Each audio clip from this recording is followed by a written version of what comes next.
鼻影過飛，其實係咪今場係因應嗰個外檔而改變跑法咧？都唔可以咁講嘅，佢本身都快嘅。咁啊，你咁個檔咧，我哋更加前面更加要進取啲啦，係咪？咁佢係跑過幾場都睇到每一場都有好大進步嘅，所以我話嗰隻另外一隻放緊嘅咧，就係嗰隻8號放緊。我哋慳啲位跟前啲，都係守住3位咁上下，都要想佢跑得好咧，又係要咁做嘅啦。唔通你係嘛？你留後咩冇辦法㗎，係嘛？加上佢每一場比每一場都係學到嘢，都有進步。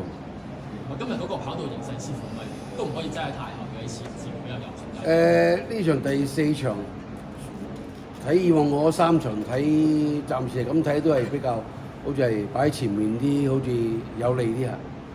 其實郭飛上陣到即係第3場啦，已經交出頭啦，同埋佢無論即係之前留後或者今場改變跑法前置都可以跑得好近，似乎一匹幾有質素嘅賽駒。佢而家3歲，但係佢好知自己做咩嘅，脾性又好好，咁佢係有啲前景嘅馬嚟㗎，係好清楚自己做咩。佢係咪日後都係匹短途馬，還是會可以跑長啲咧？佢都係中短途馬，唔會好長。